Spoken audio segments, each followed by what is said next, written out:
विद्यार्थियों, आप सभी को मेरा सादर नमस्कार। मैं डॉक्टर हरिभजन प्रियदर्शी, प्रवक्ता हिंदी, राजकीय कन्या वरिष्ठ माध्यमिक विद्यालय मलोट, जिला श्री मुक्तसर साहब। आज 11वीं कक्षा के विद्यार्थियों हेतु सूर्यकांत त्रिपाठी निराला द्वारा लिखी गई कविता वह तोड़ती पत्थर लेकर उपस्थित हुआ हूं। प्यारे बच्चों, निराला बड़े ही मनमौजी, फक्कड़ स्वभाव के कवि हुए। निराला ने जीवन भर आर्थिक तंगी को झेला है और अपने शरीर पर हंडाया है। इसीलिए उन्होंने शोषित वर्ग के प्रति सहानुभूति और शोषक वर्ग के प्रति आक्रोश को दिखाया है। सूर्यकांत त्रिपाठी निराला, इनको महाप्राण भी कहा जाता है, क्योंकि दीन दुखियों के बारे में और उन पर जो सहानुभूति प्रकट की है वो निराला जैसा कोई कभी नहीं हो सकता। प्यारे विद्यार्थियों, ये हमारे कक्षा के विद्यार्थियों के लिए जो मॉडल बना है सूर्यकांत त्रिपाठी निराला का, वो आपके समक्ष उपस्थित है। इसमें सूर्यकांत त्रिपाठी निराला का जन्म 1896 ईस्वी और मृत्यु 1961 ईस्वी माना गया। इनकी मुख्य जो रचनाएं हैं, परमेल, अनामिका, गीतिका और नए पत्ते, ये इनकी प्रमुख रचना है। प्यारे बच्चों, तो जैसा मैंने कक्षालय के भीतर वह तोड़ती पत्थर जो कि हमारे पाठ्यक्रम में है को लगाया है, हूबहू आपके सामने ये दिखा रहा हूं। प्यारे बच्चों, निराला जी की वेशभूषा साफ दिखाई देती है। चेहरे पर नूर है, लेकिन पहरावे से, वस्त्रों से कोई लेन देन नहीं। ऐसे थे हमारे सूर्य प्रकाश त्रिपाठी निराला। वह तोड़ती पत्थर जो कविता 11वीं कक्षा के पाठ्यक्रम में निर्धारित है, उसको हम सविस्तार और क्रमवार एक एक शब्दों के अर्थ को समझते हुए आगे बढ़ते हैं। तो आओ हम पढ़ते हैं वह तोड़ती पत्थर कविता। ये आपके समक्ष एक छायाचित्र उपस्थित है और इस छायाचित्र में किस प्रकार से एक गरीब मजदूरनी पत्थर को तोड़ रही है, और जिस जगह पर ये पत्थर को तोड़ रही है वहां पर कोई भी धूप छायादार पेड़ नहीं है, धूप ही धूप है।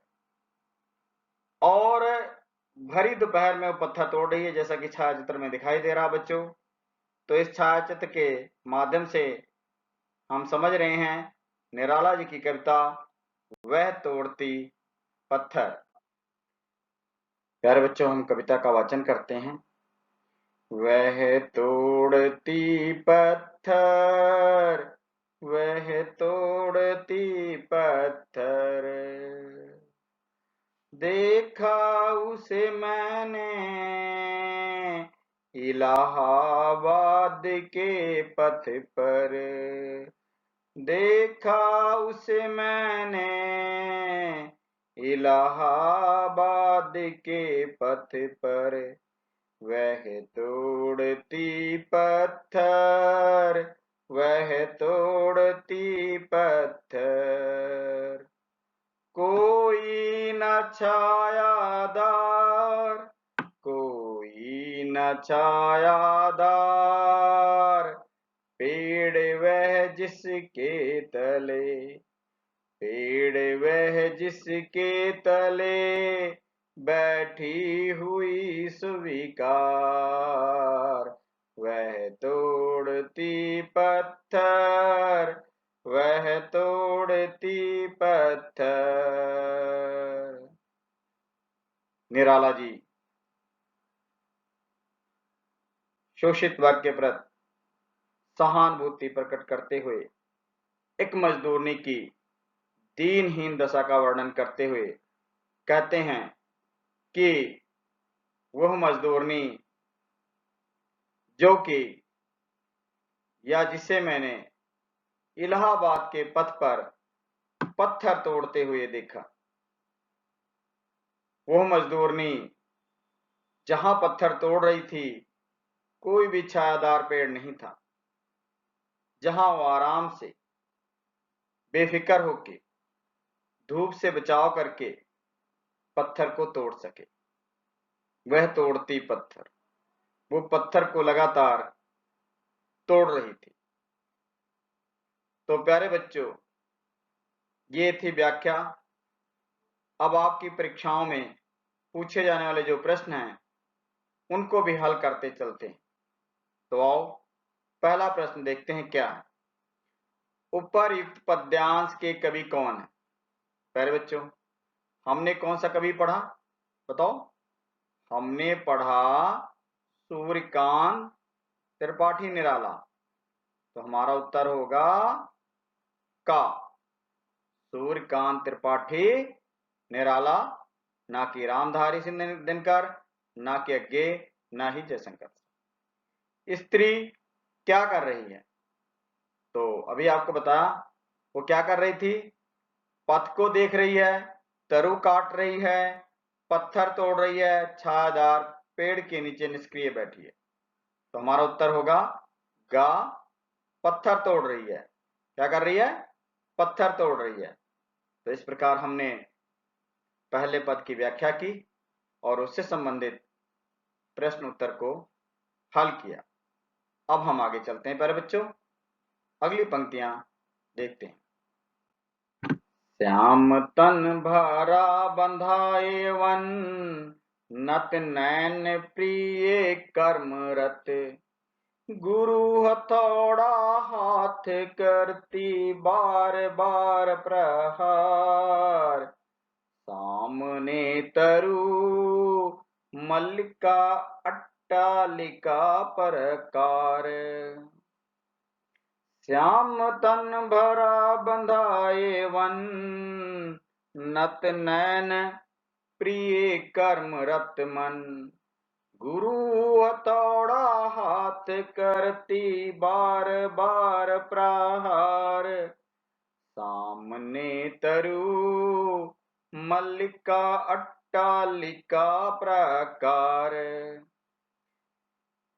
निराला जी कहते हैं उसकी शारीरिक बनावट के बारे में, उसके रंग रूप के बारे में, किस प्रकार की थी वो मजदूर।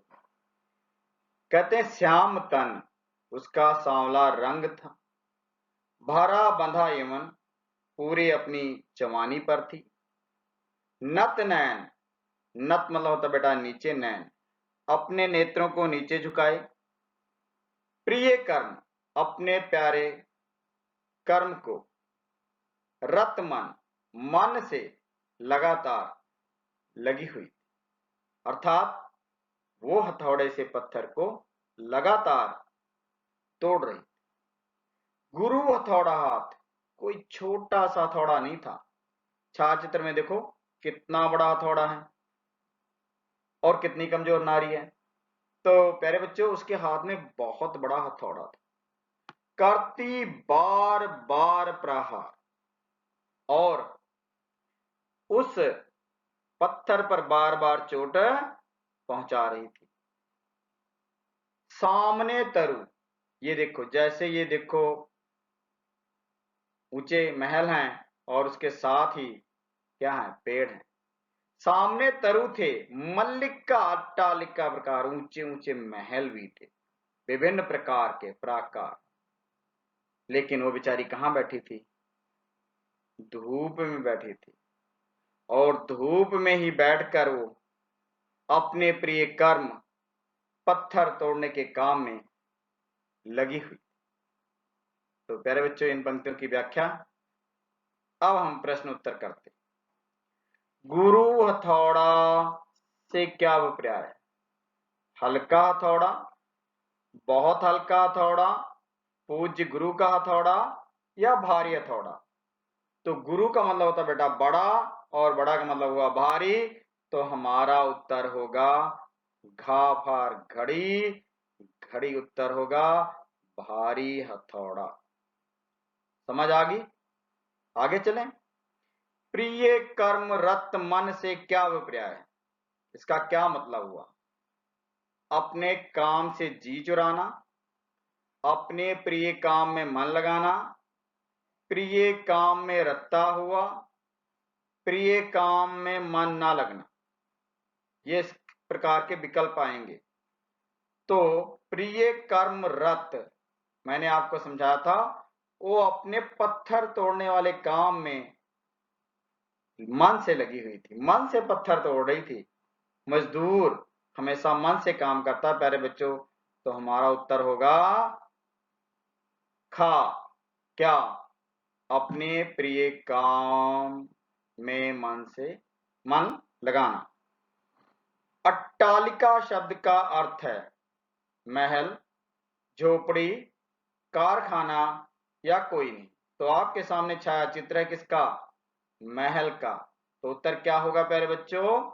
हमारा का, महल। जिस प्रकार हमने दो पद किए सूर्यकांत त्रिपाठी निराला का, मुझे पूरी उम्मीद है कि मेरे बच्चों को ये सारी व्याख्याएं अच्छी तरह से समझ में आ रही होंगी। हम आगे चलते हैं और अगली पंक्तियों की व्याख्या को पढ़ते हैं। तो चलो प्यारे बच्चों।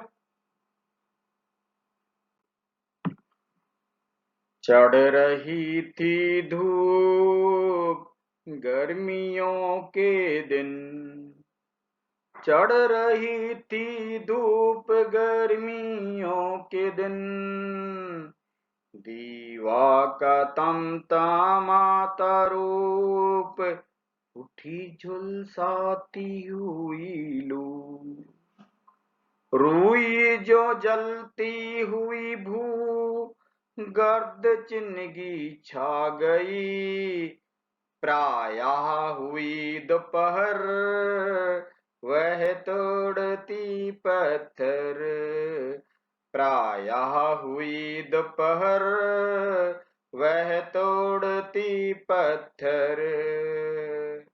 प्यारे बच्चों, निराला जी कहते हैं कि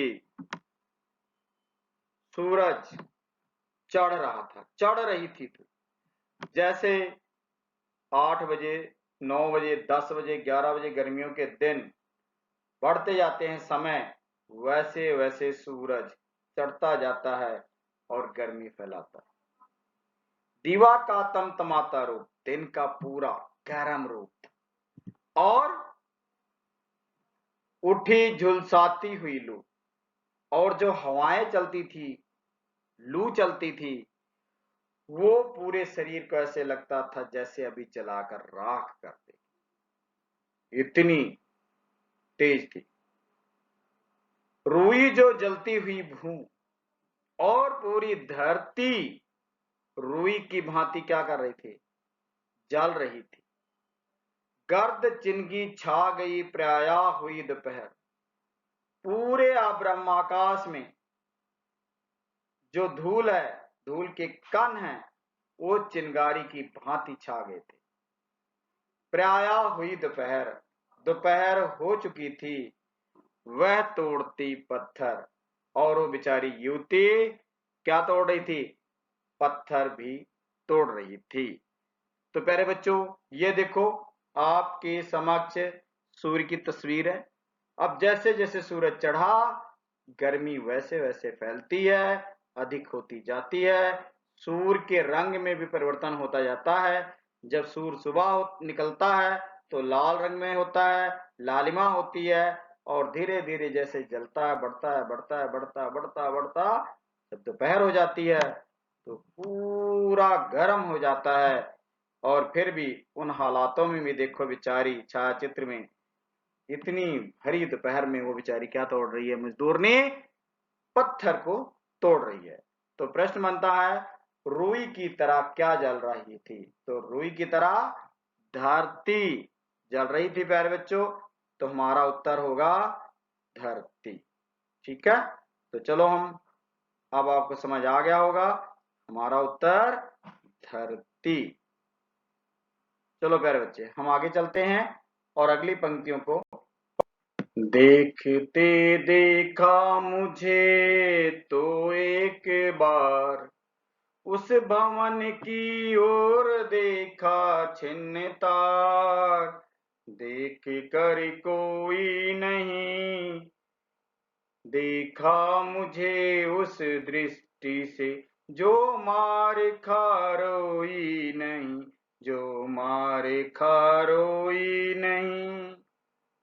निराला जी कहते हैं देखते देखा मुझे तो एक बार, उसने एक बार नजर उठाकर मेरी तरफ देखा और फिर उसने देखा उस भवन की ओर जिसके लिए वो पत्थर को तोड़ रही। फिर उसने क्या देखा? अपने जीर्ण दुखी मन से अपने फटे पुराने वस्त्र की ओर देखा। जब उसने देखा कि रास्ते में कोई नहीं है, तब उसने फिर मेरे ऊपर दृष्टि डाली और उसकी दृष्टि से ऐसा प्रतीत हो रहा था जिस प्रकार किसी व्यक्ति को मारा जाए और कह दिया जाए तू रोना नहीं।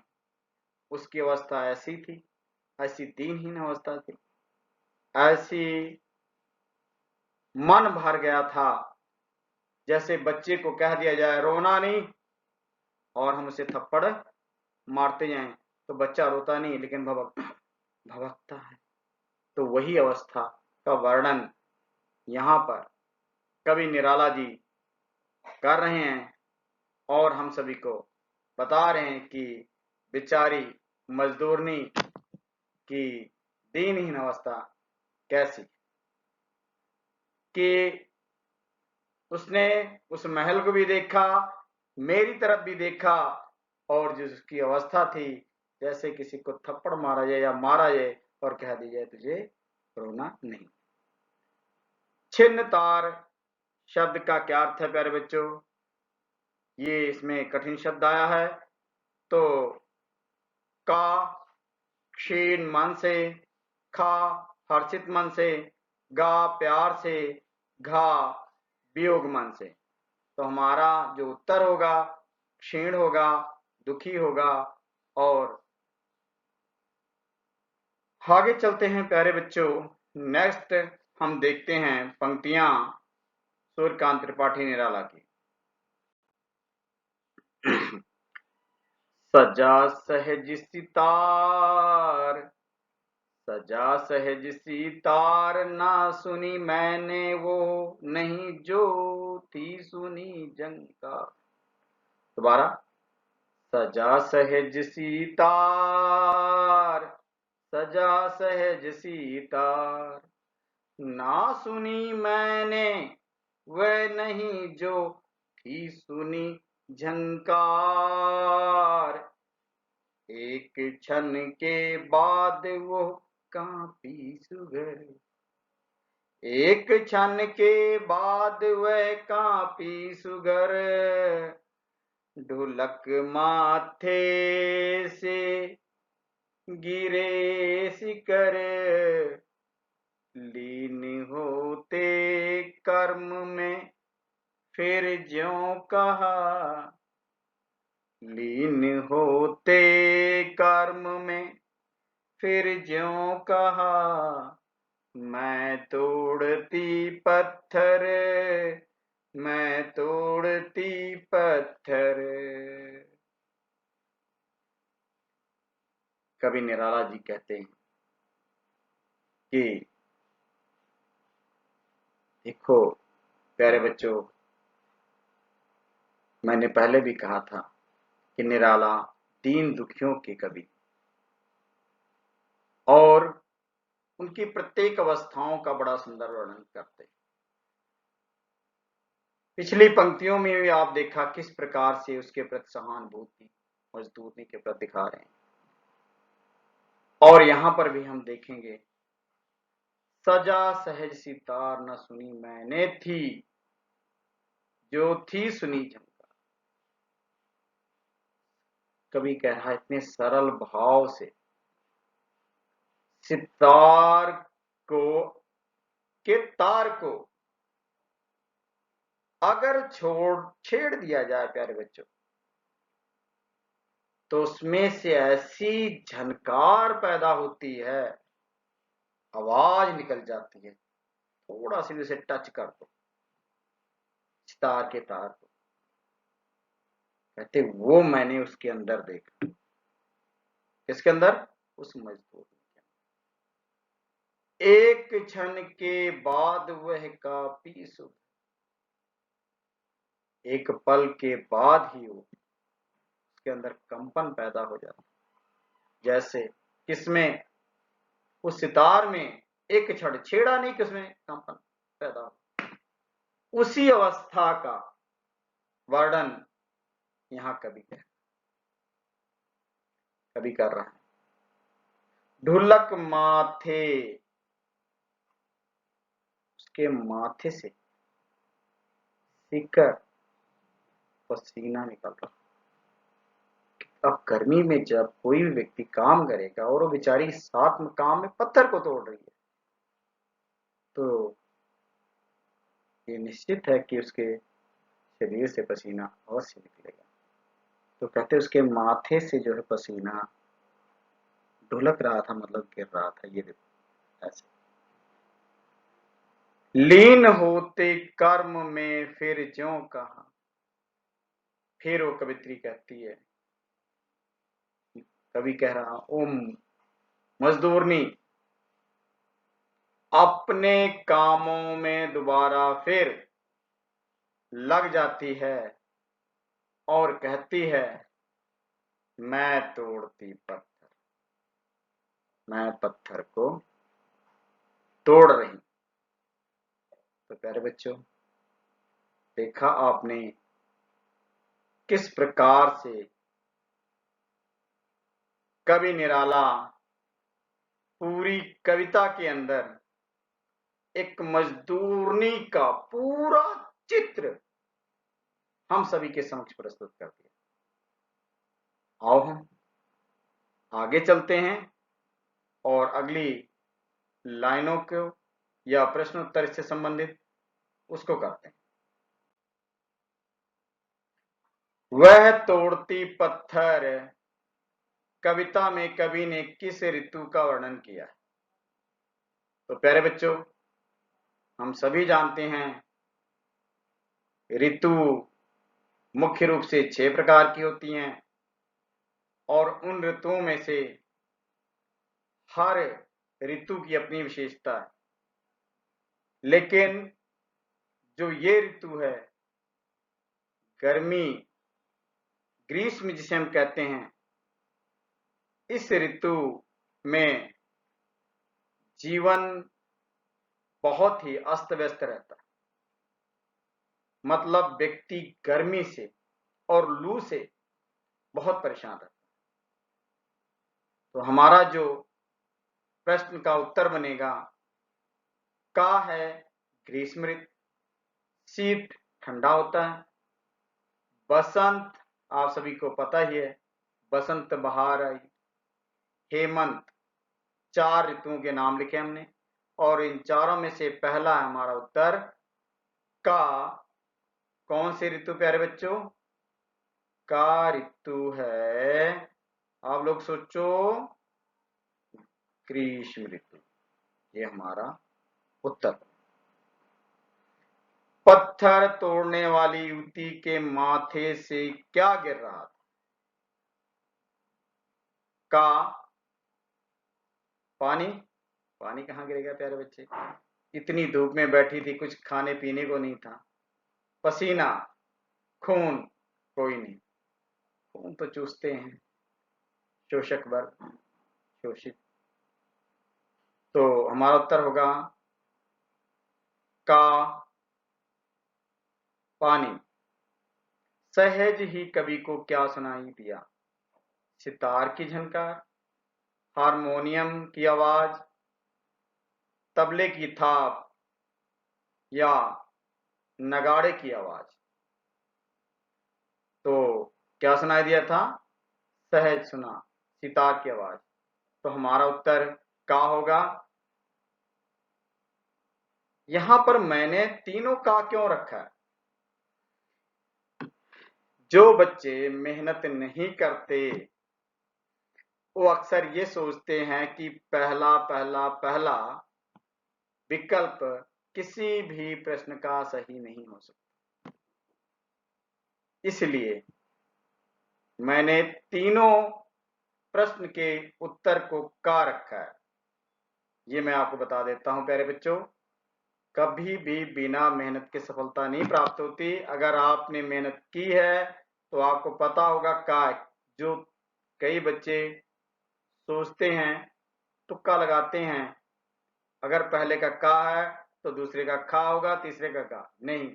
इसीलिए मैंने तीनों के का और फिर सितार की झनकार का उत्तर ही रखा है। तो प्यारे बच्चों, यहीं पर जो हमारा आज का पाठ है वह समाप्त होने की ओर जा रहा है और समय इजाजत ना देते हुए आपसे विदा लेने के लिए कह रहा है। तो मैं यहीं पर आज का पाठ वह तोड़ती पत्थर समाप्त करता हूं और आप सभी से विदा चाहता हूं। आप सभी का बहुत बहुत हार्दिक धन्यवाद। सभी बच्चे स्वस्थ रहें, मस्त रहें। आपके उज्जवल भविष्य की ढेरों शुभकामनाएं। आप आजीवन लगातार सतत प्रयास करें, सफलता आपके कदमों को अवश्य चूमेगी। प्यारे बच्चों, अक्सर कई बार हमें हालातों से लड़ना पड़ता है। जैसे एक मजदूरनी अपने पेट को पालने के लिए, परिवार का भरण पोषण करने के लिए आपने देखा किस प्रकार जद्दोजहद कर रही है। जितनी मर्जी धूप है लेकिन अपने प्रिय कर्म में लगी हुई है। उसी प्रकार सभी विद्यार्थियों को भी चाहिए कि जो आपका प्रिय कर्म है, अध्यापन, पढ़ना और माता पिता गुरुओं का, देश का नाम रोशन करना, उसके लिए सतत प्रयास करना चाहिए। सफलता कोई एक दो दिन में नहीं मिलती। सफलता बहुत दिनों की सतत प्रयास का परिणाम होता है, फल होता है। तो प्यारे बच्चों, इस वीडियो के माध्यम से हमें निराला जी ने संदेश दिया है कि अमीर वर्ग जो है गरीब का शोषण किस प्रकार की करता है और उनके प्रति स्वयं सहानुभूति दिखाते हुए इस कविता को लिखा है।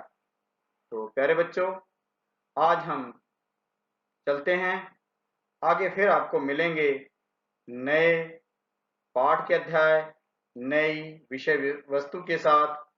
आप सभी का धन्यवाद।